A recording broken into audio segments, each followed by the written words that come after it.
Welcome to the podcast. If you'd like to listen to an ad-free version of this episode and all of our episodes, then search True Crime Today Premium Plus on Apple Podcasts and press subscribe. That's our premium channel where all of our ad-free and advanced episodes live, all in one place. True Crime Today Premium Plus. Search it on Apple Podcasts and press subscribe. Even try it for 3 days free. You never really know someone until you find out what they've buried. Welcome to Hidden Killers with Tony Brueski, featuring retired FBI Special Agent Jennifer Coffindaffer. Let's talk about another piece in the Diddy case, another lawsuit filed this week. This one was Thalia Graves. She claims that back in 2001, Diddy and his then bodyguard Joseph Sherman drugged and assaulted her, sexually assaulted her, and filmed it, and then distributed it. That's the other part that really gets me about this whole damn thing. This is a non-consensual thing. You're filming it, and then you're showing your friends this and distributing it as porn. What is going through one's mind? I mean, he must have been at some level of just thinking he has such power that one could film a rape and share it with others, and others are going to be like, "Oh, okay, that's great." You would think that if you're engaged in this sort of activity, you're not wanting to put it on camera.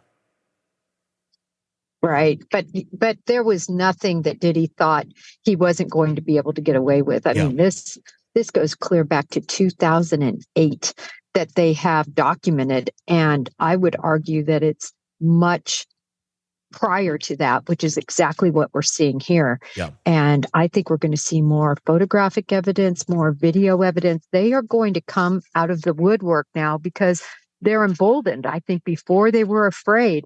It's anytime, we always would say this, anytime you got a drug kingpin or an organized crime kingpin in prison, you take their power away, and you put people in a situation that they're now more comfortable to come forward. They're not afraid anymore. And I think that's what we're going to see here. That former bodyguard that we talked about earlier, that mentioned that there was politicians involved in some of this stuff, also suggested that they need to take a closer look at the death of Kim Porter, his former girlfriend and mother of several of his children, who died, I believe it was 2017, of lobar pneumonia. She was cremated. There's no body to pull up anymore to do any sort of testing on.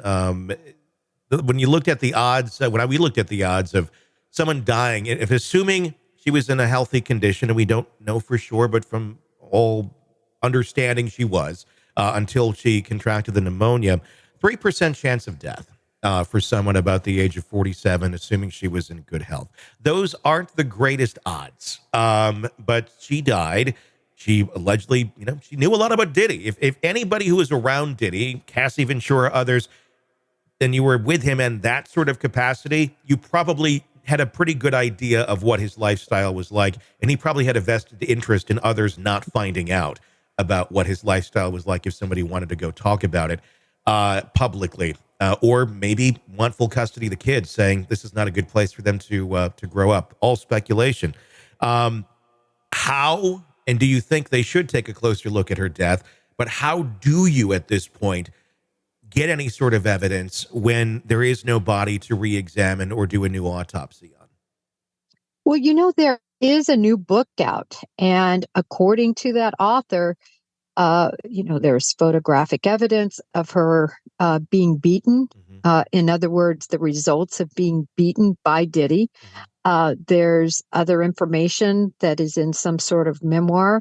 But I also saw, Tony, very interestingly, a lot of people saying this is just unfair. It's unfair to the family. It's unfair to the children to dredge all of this up when it was determined that she died as a result of natural causes, if you will. So it's there's so many victims involved in this, Tony. As you mentioned, every day, every hour, new people are coming forward, and their claims are legitimate when you match them up against the indictment. In other words, they're the same sort of activity of sexual assault, of now even filming. And if the Fed federal authorities get more and more actual video and photographic evidence, this case is just becoming such a slam dunk. Yeah, it's just getting more and more shocking by the day. It's one of those things right now too, where someone could say almost anything about Diddy, and if it's dark, it's believable. And I'm wondering if the Kim Porter case is one of those where it's just kind of it's a dark story, it's a sad story, but everything seems to be up for grabs and for reevaluation of what happened around Diddy over the last 30 years. That I think it's a fair question to ask.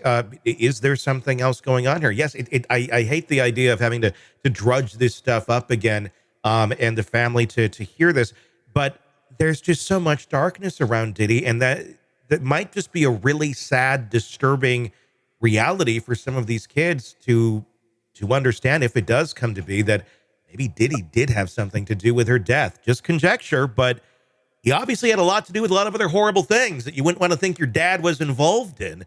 I don't think anything is off the table here right now. I don't think anything is off the table. Unfortunately, though, her body is not available to be exhumed, to look and see if there was anything that was taken, if there were any sort of sedating, materials that could have kept her on her back, that could have attributed to pneumonia.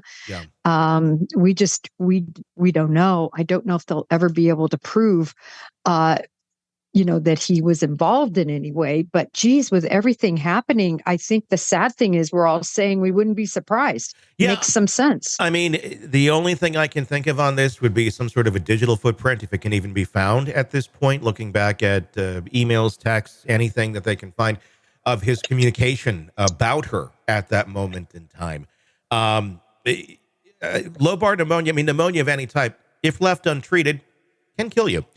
Or if you don't treat it properly, and the person thinks they are being treated properly, can kill you. That's kind of what I'm wondering about with this case. I fully believe she developed it. There are other things that can present that way through poisoning.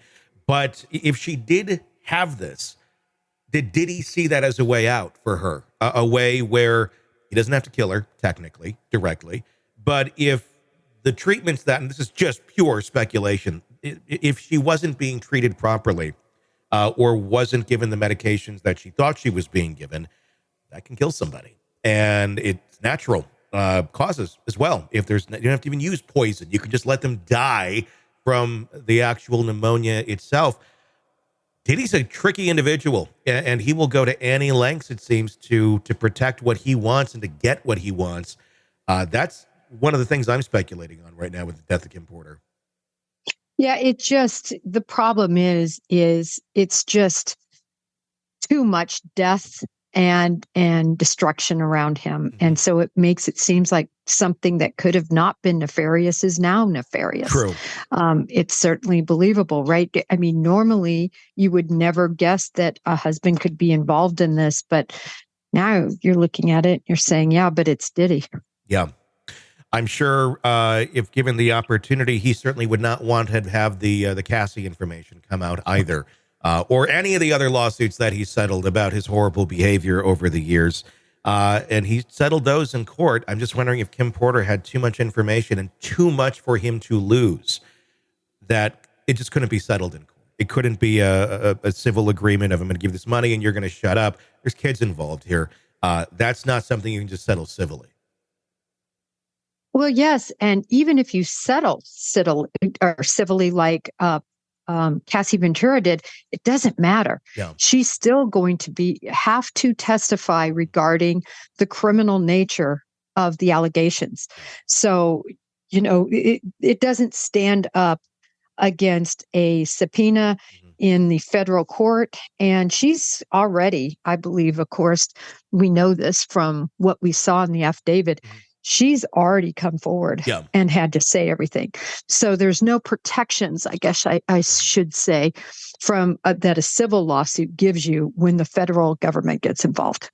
I'm going to guess other bodyguards, like the one that we're talking about earlier, I'm going to guess those went in front of the grand jury or were talked to investigators. Wouldn't they have to have, considering how far back they're looking at this case? And if he's saying publicly, look, there were politicians involved and all these people were involved. That right there, there's so many people who can sing, who can tell and say, yeah, here's who was here. I'm sure everybody like this must be talking to investigators. Would they not at this point, when investigators want to talk to everybody who are as close to him like a bodyguard? Absolutely. If you look at this, they've discussed 50 individuals. I believe that is growing by the day in terms of their investigation, who they're talking to. And there's going to be people that are talking to them that want to come forward with this information and people who don't, but they're going to be compelled and they're going to have to come forward. So slice it any way you want to.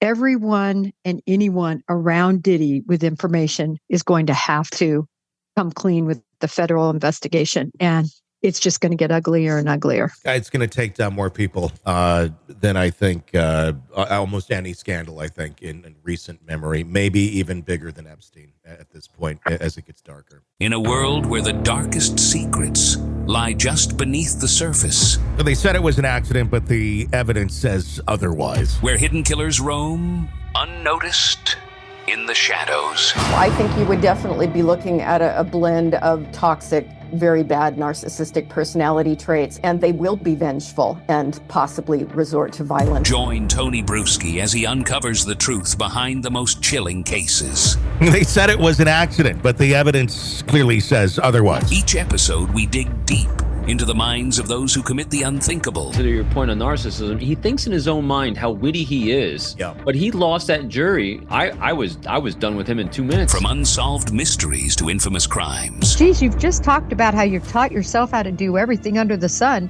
I bet you did a YouTube video, how to best kill somebody with a knife. Hidden Killers with Tony Brueski takes you where few dare to go. How does someone with such a dark secret go unnoticed for so long? With multiple new episodes every single day. We're not just telling stories, we're seeking justice. Listen now on Apple Podcasts or wherever you get your podcasts. Just search for Hidden Killers with Tony Brueski.